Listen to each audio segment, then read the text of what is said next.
As Tiara said, today's Wednesday webinar is going to be on measurable skill gains, the student folder checklist, and the Smart Start student record. At any time, if you have any questions, please feel free to type them in the the chat box, or unmute yourself. All right, let's get started.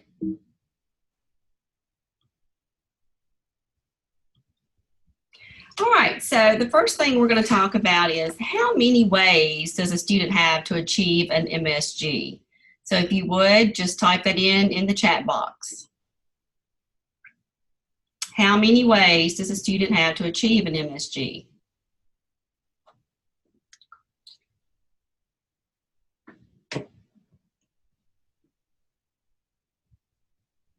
I see 3, HSE, 3. Great. So the answer is 3. You're exactly right. Way to go, guys. Good job, good job. So before we move into discussing measurable skill gains, I first wanted to take just a brief moment to discuss the educational functioning levels.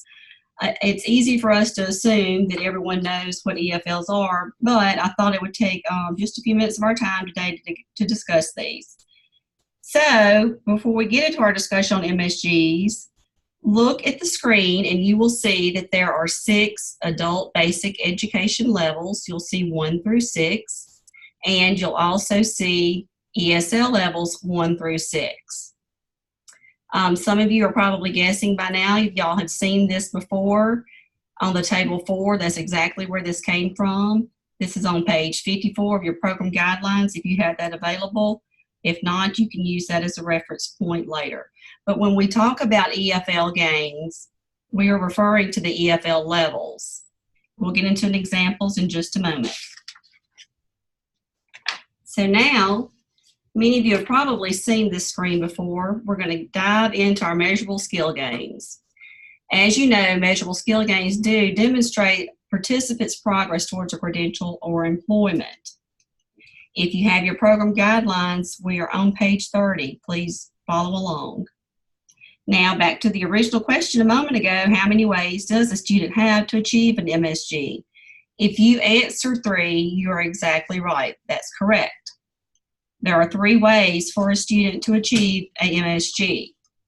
On the screen, you can see under Educational Functioning Level, or EFL, there are actually 2 ways to achieve an EFL gain. The first way is pre-post-test gain. The second way is to enroll in post-secondary education or training after exit. That's the key word here. I want y'all to highlight, if you go back and print this report later in this webinar, after exit. It has to be after the student has exited adult education. The third way, as you know, many of you had said in the chat box, is receipt of a secondary school diploma, or SSD. You will see SSD and HSE used interchangeably, and they are exactly the same thing. A secondary school diploma is a high school equivalency. There are numerous ways to earn a high school equivalency. Who can type a couple in the chat box?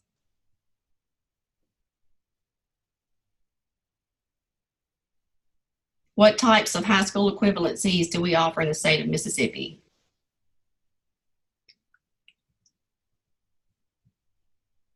Anyone?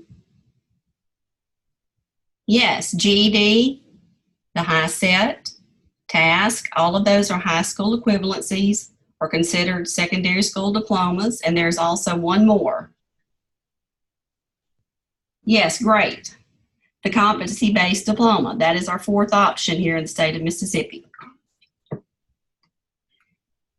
Now, if you will turn to page 31 of your program guidelines, if you have it handy. If you do not, don't worry, because what you see on the screen is a portion of what comes out of page 31. On page 31, you'll see a chart similar to the one on your screen. However, it lists other types of MSGs. However, it's important to note that only the MSGs that apply to adult educations are the ones that you actually see here on our screen. So let's review. There are two ways to achieve an EFL gain, either by your pre-post test gain or program exit plus entry into post-secondary education. Or the third way is earning a secondary school diploma or your high school equivalency. Now I have some questions. I want some input from you guys. Is it possible for a student to achieve all three MSGs in a program year? Can a student achieve each MSG in one program year? That means they would get a pre-post test gain. They would also exit adult education and enter post-secondary education, and they could possibly earn a secondary school diploma or HSE as we know it. And the answer is yes. It is possible for a student to earn all three MSGs. However, only one MSG counts per period of participation. Only one. So let's look and discuss a couple of different scenarios here. I want you to think about these. If a student has multiple periods of participation and attains a secondary school diploma or HSE, does that high school equivalency MSG apply to one period of participation or all periods of participation for that program year? Correct, Tim, yes. If a student earns a high school equivalency and has multiple periods of participation, that high school equivalency MSG applies to each period of participation. Good job. Let's look at one other scenario. If more than one MSG is achieved within a period of participation, the most recently dated MSG is the one that will report on the NRS Table 4. For example, if a student passes the GED on May 8th and achieves a post-test gain on May 15th, so they first passed the GED, they later returned and took the post-test, which one of those will report on Table 4?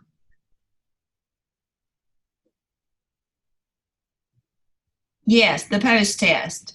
The post-test is the one that will report on Table 4 because it's the most recently dated measurable skill gain. Carla asked, is that the same for EFL gain in multiple POPs?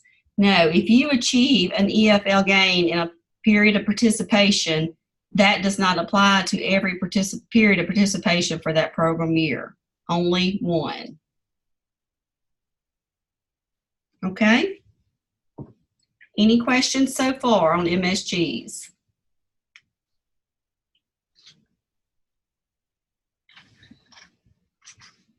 Also, it's important that you don't forget that there may be exclusions that do apply to measurable skill gains. If you perhaps missed the August 14th webinar, don't worry. As Tiara was saying earlier, those webinars are recorded and they are stored in our Canvas catalog. You can go back and review those at any time. Any other questions about measurable skill gains?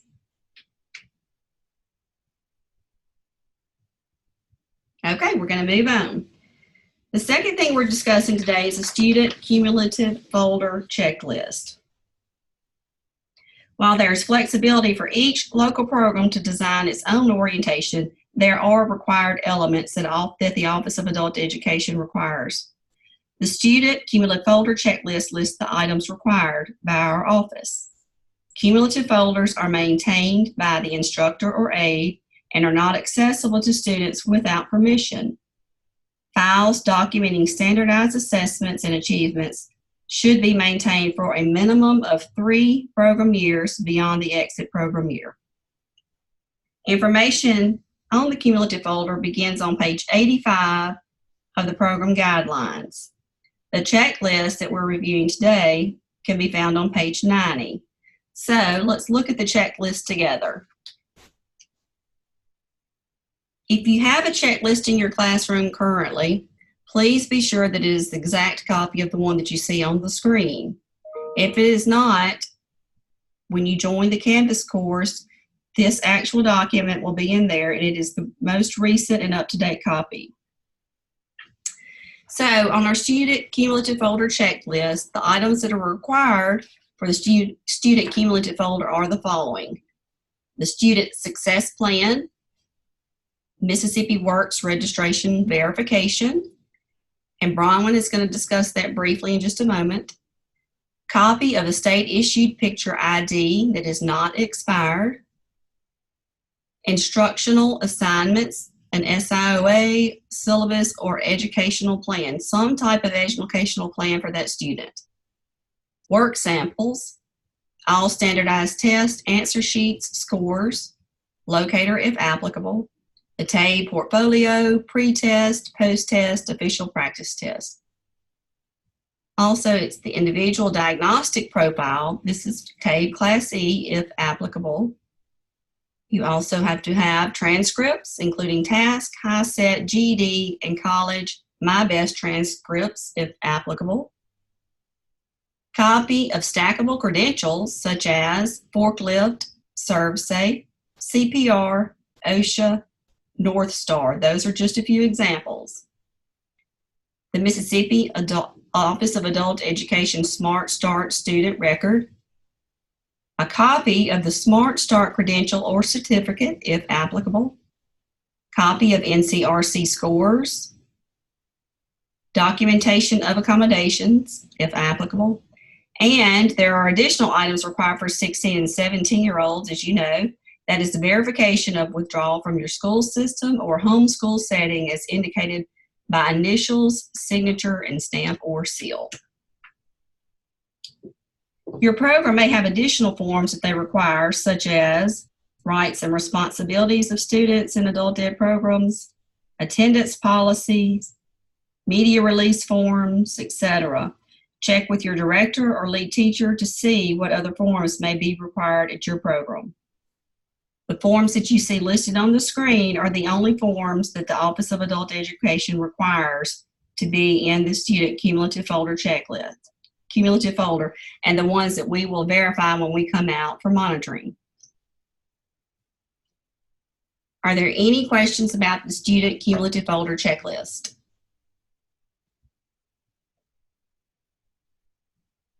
Great. Okay, well, we're going to move on. I'm going to turn it over to Bronwyn, and Bronwyn is going to discuss the Smart Start student record. Good afternoon, guys. I know many of you attended the training that we had back in the summer, and this is going to be probably repetitive for you, but we're just going to go over it real briefly. I did want you all to know that we do have a revised Smart Start manual that was emailed out to your directors today, or to the directors today, as well as who the directors designated to be the Smart Start lead. So if you are one of those individuals, please make sure that that manual gets out to the appropriate people in your staff to make sure that they see all of the updated material that we've added in there, or just the changes that we've made. So, and if you have any questions regarding that, you can just email me. But let's look at this real fast. The Smart Start record, this is it's their guide through the entire folder. This needs to be in the folder. So if you will, the black underlined italics information, as we all know, it is required. So let's just start with goals to be completed. Registration for Mississippi Works, and I just want to touch on this just briefly. There's a myth out there that this is a Smart Start classroom activity. It's really supposed to be a part of intake and orientation. So if the individual is getting to the Smart Start class and this is not done, that's perfectly fine. But I just wanted y'all to know that it is part of the intake orientation process. So when they go in there, this is changed. They have to actually print their profile page. So you have to make sure that they are registered and have an active account, that they can get in there and update their information as needed as they're in the class or finish the class. So the first page of the profile is required. That is new this year. Any questions regarding that? We do have the capability where the transition specialist, I do have that contact information that we have sent to the Department of Employment Security. Their name is registered with them to be a contact person for your students, that if they know their username and email to Mississippi Works, they can help them with password reset. However, if they don't know their username or their email, then the student will have to call the toll-free number on the Mississippi Works website. So do I need to clarify anything regarding that? Okay, moving on. The email, this is new as well. We are going to ask students to email the teacher their professional email. So there is the tutorial that you can go over with your students on teaching how to make a professional email. And so instead of in the past, we would say, look at the resume or look at the profile page of Mississippi Works. We just wanted to be consistent throughout the state when individuals from our office are coming out to your programs, looking at folders, that we are consistent. So we are going to ask that the students email the teacher. So going on down, ACT Work Keys curriculum, predicted levels. Of course, that's where they take the pretest. If you have a student that comes into your class that has already taken Work Keys, already has the National Career Readiness Certificate, all you have to do is put the letters NA, not applicable, on those pretest scores. And then, of course, based off of their NCRC scores, you would just put those scores in there. They don't have to take the pretest. And, of course, don't have to take the CRC if they scored a bronze or higher. Go down, and then you'll have the Career Cluster Survey, the Research Job Profile Database, your Goals Worksheet. So I'm not going to go through every single one of these, but you know that everything that is in black and italics is required for the folder. One thing that we have added new this year is the resume checklist and the resume rubric. Back this past year with monitoring, we noticed that the resumes were just not acceptable in some areas, and so we just gave some extra tools and resources for you guys to be able to look at their resume. On down, under the, just continue on down the employability skills, the instructors to sign off that they've completed each and every activity, even though they're in blue and they're not required for the folder. They are activities that are required to be completed with your students. And then, of course, your post-test, scoring a 75 or higher on all three.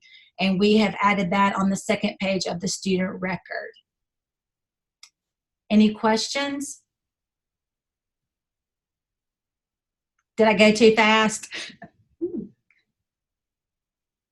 One thing that we do want to make sure when it comes to the cumulative folder checklist is that your Smart Start instructors know that if they're not teaching both, that it's their responsibility to make sure that the credential or certificate, as well as the Work Keys summary report and the student record are all in the cumulative folder to meet those to meet the requirements of the cumulative folder checklist. So if you're not going to combine your folders, you need to make sure that those documents are in that cumulative folder. Is there a certain point that the 45 hours begins? It begins when they come into your classroom to start your Smart Start class. The minute that they come in there, that is when it begins. Does that answer your question, Carolyn? TABE testing, for instance, and I do want to touch on this since we are looking at different things this past week. TABE testing is not counted part of Smart Start. As well as the Work Keys test. Those two things cannot be counted in your 45 hours.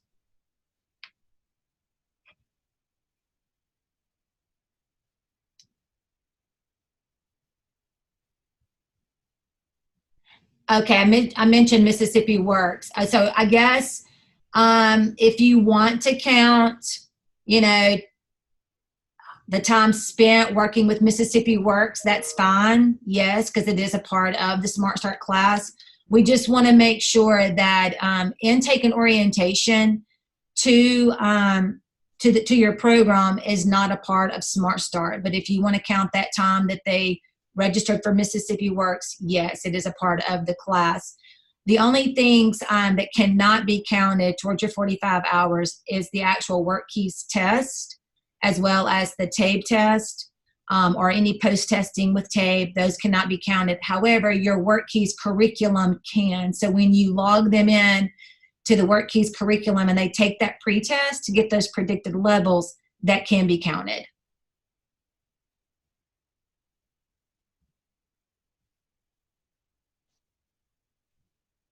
Okay, are there any other questions? We appreciate your time this afternoon. Today was a short webinar, but we definitely appreciate the dedication that you have to your programs and your students, and for logging in with us today. I hope this has been helpful, and we look forward to seeing you all in the next webinar. I'll have a great afternoon. Thanks a lot. Bye, guys.